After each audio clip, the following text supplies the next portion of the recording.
इंद सद्वंदियाणं तिहुमणहित मधुर विसद्वक्काणम् अंतातीत गुणाणं नमो जिणाणं जित भवाणं। हम सभी पंचअस्थिकाय संग्रह का अध्ययन कर रहे हैं और इसमें हम जीव अस्थिकाय का वर्णन कर रहे थे। जीव अस्थिकाय में हमने गाथा 40 से लेकर गाथा 52 तक उपयोग लक्षण का वर्णन किया कि जीव उपयोग लक्षण वाला है। अब हम जो गाथा 53 शुरू करेंगे उसमें कर्तृत्व गुण का व्याख्यान किया गया है और जो प्रारंभ की 3 गाथाएं हैं 53, 54 और 55, उसमें इस कर्तृत्व गुण की प्रस्तावना की गई है। हम गाथा पाठ करते हैं। जीवा अणहा णी हणा संता अड़ंता या जीव भावादो सब भावादो अड़ंता पंचक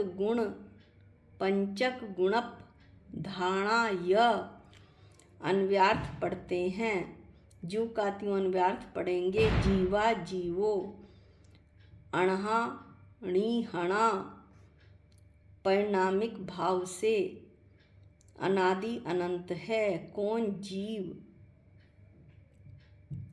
संता 3 भावों से सादी शांत है। 3 भाव कौन से? उदायिक, औपशमिक और क्षैपशमिक भाव। या और जीव भावादो अनंता जीव भाव से अनंत है, अर्थात जीव के सद्भाव रूप जो क्षायिक भाव है उससे सादिक असादी अनंत है। अभी इसके बारे में और अच्छी तरह से पढ़ेंगे। सब भाव दो अनंता, क्योंकि सद्भाव से जीव अनंत ही होते हैं। जीव का स्वभाव जो है अनंत ही है। पंचक गुणप धारणा या वे 5 मुख्य गुणों से कौन? वे जीव 5 मुख्य गुणों से प्रधानता वाले हैं। यहाँ पर गुण कह दिया, वैसे यहाँ पर 5 भाव से 5 भाव हैं। ये कौन कौन से? परिणामिक, औदायिक, औपशमिक, क्षैपशमिक और क्षायिक भाव। जो इसमें से परिणामिक भाव है वो अनादि अनंत है। ये अनादि अनंत क्यों है इसके बारे में अभी आगे पढ़ेंगे। औदायिक, औपशमिक और क्षैपशमिक भाव सादी शांत हैं और बचा क्षायिक भाव वो सादी अनंत है। टीका पाठ करते हैं। निश्चय से पर भावों का कर्तृत्व न होने से जीव सब भावों के कर्ता होते हैं। क्या कहना चाहते हैं अमृतचंद आचार्य कि जीव निश्चय से पर भावों का, यानी कि जो मेरे कर्म मैंने बांध रखे हैं पर भाव, जब उन कर्मों का उदय आता है राग देश क्रोध मान माया लोभ, तो ये तो पुद्गल के ढेले के समान हैं। ये कर्तृत्व ना, इनमें कोई कर्तापना नहीं है। जीव इन पर भावों में यानी राग में रागी होता है, देश में देशी होता है और क्रोध में क्रोधी होता है। सब भावों का यानी अपने आत्म परिणामों का कर्ता बनता है। इस तरह से उन्हें अपने भावों को करते हुए, कौन से भावों को करते हुए? राग देश क्रोध मान माया लोभ आदि के भावों को करते हुए। क्या वह अनादि अनंत है? क्या वह सादी शांत है? क्या सादी अनंत है? क्या तदाकार उस रूप परिणत है? स्वभाव की अपेक्षा, पर्याय की अपेक्षा क्या उस रूप परिणत है? क्या तदाकार अपरिणत है? स्वभाव की अपेक्षा से ज्यों का त्यों रहने वाला है। ऐसी आशंका करके ये कहा गया है। अर्थात इन आशंकाओं के समाधान रूप ये गाथा कुंद कुंद स्वामी ने कही है। अब हम आगे पाठ करते हैं। जीव वास्तव में सहज चैतन्य लक्षण परिणामिक भाव से अनादि अनंत है।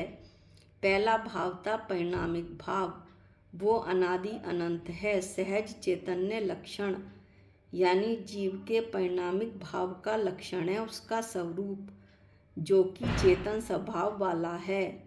यह परिणामिक भाव अनादि अनंत है, ना तो इसकी शुरुआत है और ना ही यह कभी खत्म होने वाला है। ये जीव के साथ ही रहने वाला है, निगोद से लेकर सिद्ध तक। इस भाव की अपेक्षा से जीव अनादि अनंत है। परिणामिक भाव के विषय में हम 2-4 लाइन और भी पढ़ते हैं। तत्वा सूत्र के दूसरे अध्याय में 5 भावों का बहुत सुंदर वर्णन किया गया है।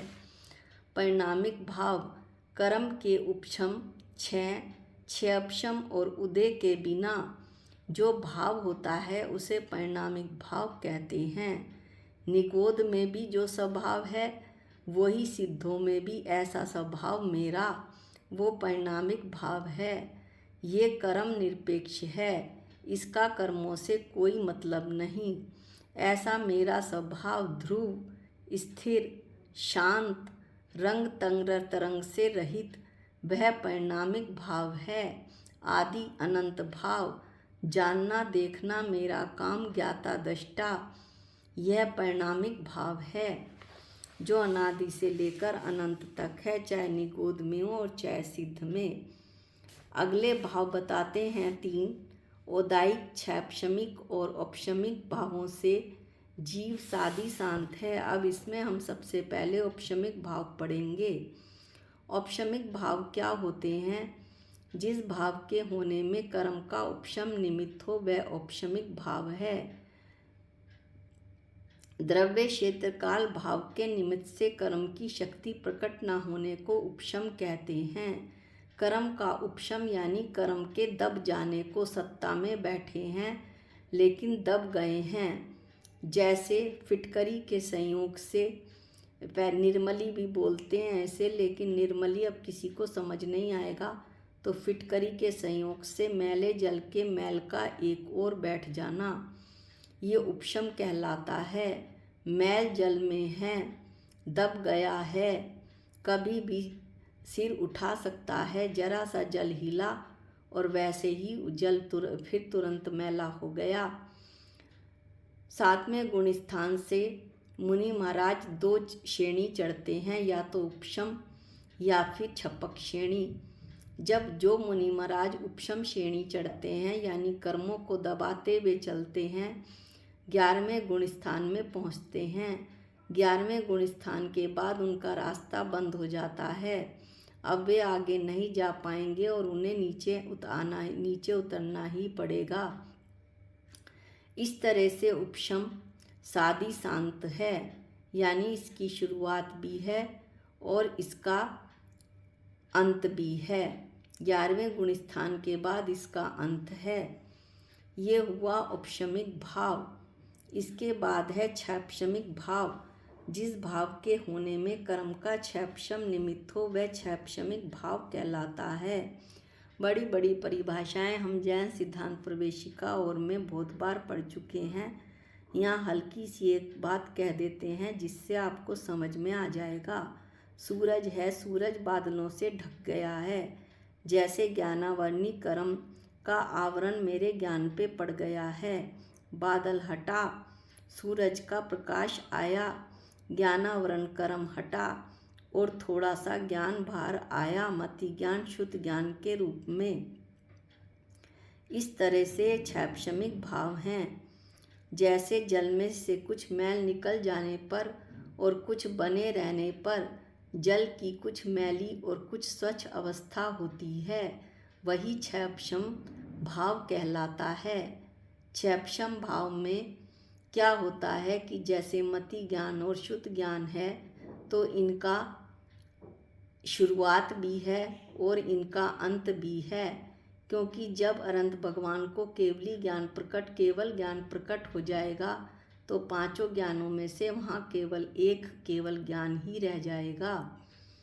अब बचा औदायिक भाव, ये भी सादी शांत है। जिस भाव के होने में कर्म का उदय निमित्त हो वह औदायिक भाव कहलाता है। कर्म का उदय यानी क्रोध का उदय, राग का उदय अभी हमने पढ़ा भी था, मान का उदय, मोह का उदय, वह औदायिक भाव है। द्रव्य क्षेत्र काल भाव के निमित्त से कर्म का फल देना उदय कहलाता है। तो कर्म का उदय निमित्त होता है तो वह औदायिक भाव है। इस तरह से औदायिक भाव भी क्रोध में क्रोधी, राग में रागी और मान में मानी, इस तरह अपने आत्म परिणामों को कर्म के उदय के अनुसार परिणमित कर लेना, वो मेरा जो है औदायिक भाव है। कर्म का उदय और ये पौद्गलिक कर्म है, वो तो पुद्गल के ढीले के समान हैं। उसमें जब मैं अपने आत्मा के परिणाम लगा देता हूँ तो उनमें कर्म में शक्ति पड़ जाती है और वे आकर मेरी आत्मा के साथ चिपक जाते हैं।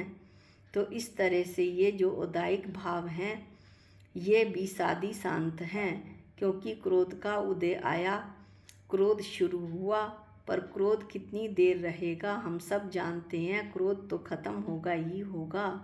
राग आया तो राग कितनी देर रहेगा, ये पेन मेरा है और बहुत सुंदर है, ये राग आया तो लेकिन ये राग कितनी देर तक रहेगा। कोई और पेन अच्छी चीज़ दिखी तो फिर उस पर राग आ गया और पेन का राग ख़त्म हो गया। इसलिए औदायिक भाव भी सादी शांत है। इस तरह से हमने 3 भाव पढ़े जो सादी शांत है। अब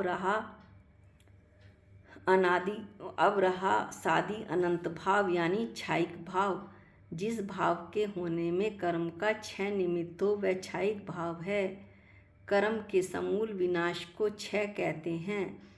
जैसे जल से मैल के निकाल देने पर जल का सर्वथा स्वच्छ हो जाना, वैसे ही आत्मा से लगे हुए कर्म के सर्वथा दूर हो जाने पर आत्मा का निर्मल शुद्ध भाव प्रकट हो जाना, सिद्ध अवस्था का प्रकट हो जाना, निराकुल सुख का प्रकट हो जाना, जो अब कभी ख़त्म नहीं होगा, अनंत काल तक रहेगा। लेकिन क्या वो पहले से था? क्या उसकी कोई शुरुआत नहीं थी? नहीं, उसकी शुरुआत थी। सिद्ध भगवान ने अपने पुरुषार्थ और तप के द्वारा कर्मों का क्षय किया, कर्मों का क्षय करके क्षयिक भाव को प्राप्त किया। क्षयिक भाव, इसीलिए क्षयिक भाव को सादी अनंत भाव कहते हैं, जिसमें आत्मा का शुद्ध निर्मल भाव प्रकट हो जाए। निश्चय न से तो मेरी आत्मा शुद्ध ही है, लेकिन पर्याय में आत्मा के शुद्ध निर्मल भाव को प्रकट कर लेना वो क्षयिक भाव है। इस तरह से हमने पढ़ लिया कि क्षयिक भाव सादी होने से अब ये प्रश्न करता है शिष्य की क्षयिक भाव सादी है तो वह शांत होगा। ऐसी आशंका करना योग्य नहीं है। क्यों? क्योंकि वह वास्तव में उपाधि की निवृत्ति होने पर परिवर्तिता हुआ। इसमें कुछ कठिन भाषा में कह दिया है अमृतचंद आचार्य ने, और हमने सीधे सीधे तत्वार्थ सूत्र में पढ़ लिया है कि वह वास्तव में उपाधि की निवृत्ति होने पर परिवर्तिता हुआ सिद्ध भाव की भांति जीव का सद्भाव ही है। क्या कहना चाहते हैं आचार्य कि उपाधि की निवृत्ति यानी कर्मों के खत्म होने पर जो भाव परिवर्तिता है, प्रकट होता है। जैसे सिद्ध भाव, मैं अभी बना बनाया सिद्ध हूँ, सिद्ध के समान, लेकिन पर्याय तो प्रकट नहीं हुई ना। तो सिद्ध भाव की भांति ये जीव का स्वभाव ही है जो कि पर्याय में प्रकट हो गया है, अर्थात कर्मोपाधि के क्षय रूप से परिवर्तिता है। यानी कर्म जो लगे हुए अनादिकाल से उनका जब क्षय कर दिया जाता है तो यह क्षयिक भाव प्रकट होता है, और वास्तव में निश्चय न से ये जीव का स्वभाव ही है। और जीव का सद्भाव होने से जीव अनंत ही स्वीकार यानी कि जीव का यह सद्भाव अनंत स्वीकार किया जाता है। यानी एक बार ये पर्याय प्रकट हो गई तो जीव के स्वभाव की बात ये अनंत काल तक ऐसे ही रहेगी। अब ये कभी भी खत्म नहीं होगी। अनंत दर्शन, अनंत ज्ञान, अनंत सुख, अनंत वीर्य, ऐसा जो अनंत चतुष्टय प्रकट होगा अनंत भगवान को, वो अब हमेशा ऐसा ही रहेगा। इसलिए क्षयिक भाव से जीव अनंत ही अर्थात विनाश रहित है, कभी भी उसका विनाश होने वाला नहीं है। ये क्षयिक भाव हमेशा जीव के साथ रहने वाला है। अब पुनिश्चय करके अंत में एक और बात आचार्य कहते हैं कि अनादि अनंत सहज चैतन्य लक्षण एक भाव वाले, उन्हें सादि शांत और सादि अनंत भावांतर घटित नहीं होते। क्या कहना चाहते हैं शिष्य? क्या कहना चाहता है कि जो एक मेरा सहज चेतन लक्षण स्वभाव है, निगोद से लेकर सिद्ध तक, ना उसकी शुरुआत है, ना उसका अनंत है, ना उसका अंत है, ऐसा परिणामिक भाव, जब जीवों को ऐसा परिणामिक भाव है तो ये उसमें औदायिक, औपशमिक, क्षैपशमिक और क्षयिक भाव कैसे घटित कर दिए? ये घटित नहीं होने चाहिए। तो आचार्य कहते हैं कि ऐसा कहना योग्य नहीं है, क्योंकि वे कौन वास्तव में अनादि कर्म से मलिन वर्तते हुए, वे कौन जीव वास्तव में जीव क्या है? अनादि कर्म से मलिन वर्तते हुए कादव से संपर्क की भांति, जो कादव यानी कीचड़ से संपर्क हो रहा है जल की भांति, तदाकार रूप परिणत होने के कारण इसका थोड़ा सा खुलासा करते हैं। कादव से संपर्क यानी कादव के साथ वाला, कादव के सहित वाला। यद्यपि जीव द्रव्य जैसा हमने कहा स्वभाव से शुद्ध है, परंतु व्यवहार से अनादि कर्म बंधन के वश में है, अनादि मोह के पाश में जकड़ा हुआ है। मैं जकड़ा हुआ हूँ, जीव क्या? जीव तो मैं ही हूँ। अनादि कर्म बंधन से मोह के वश कादव वाले जल की भांति, कीचड़ वाले जल की भांति औदायिक, औपशमिक, क्षैपशमिक आदि भाव रूप में परिणमित होता हूँ। यद्यपि हूँ तो मैं परिणामिक भाव वाला, लेकिन इन कर्म बंधनों के कारण मैं अन्य भाव रूप परिणमित होता हूँ, उस रूप परिणमित हो जाता हूँ। ऐसा बताया भी था कि इसका समाधान होगा कि पर्याय की अपेक्षा तदाकार परिणमित होता हूँ। तो पर्याय की अपेक्षा यानी इन जैसे ये कर्मों का उदय उपशम होता है, उदय होता है या क्षैपशम होता है, उसी के अनुसार मेरी परिणति हो जाती है। इस प्रकार 5 प्रधान गुणों से 5 प्रधान गुण या 5 भाव, औदायिक, औपशमिक, क्षैपशमिक, क्षयिक और परिणामिक भाव, इन 5 भावों को जीव के 5 प्रधान गुण कहे हैं और 5 गुणों से प्रधानता वाले ही जीव अनुभव में आते हैं। कहने का मतलब ये है कि जीव अनादि अनंत एक परिणामिक भाव से अनुभव में नहीं आता है, वो 5 भावों से अनुभव में आता है, इसलिए उसके 5 प्रधान गुण कहे हैं। तत्वाद सूत्र में ये भी बताया है कि जीव के ये जो 5 भाव हैं जिनकी हम ये चर्चा कर रहे हैं, ये जीव के 5 स्वतत्व यानी मेरे 5 स्वतत्व या निजी भाव हैं। ये भाव जीव को छोड़कर किसी भी अन्य द्रव्य यानी पुद्गल, धर्म, अधर्म, आकाश, काल में नहीं पाए जाते, इसलिए इन्हें स्वतत्व कहा जाता है। इन्हें जीव के असाधारण भाव भी कहे जाते हैं। इस प्रकार आज हमने बहुत सुंदर गाथा पढ़ी और इसका तत्वाद सूत्र की सहायता लेकर अच्छे से इसका एक्सप्लेनेशन भी हुआ। आज के लिए इतना ही। गाथा 54 का अध्ययन हम अगले वीडियो में करेंगे। निज निधि निज में बताई, ये अनंत उपकार है, इसके लिए जिनवाणी माँ को वंदनानंत बार है, वंदनानंत बार है। सबको जय जिनेंद्र।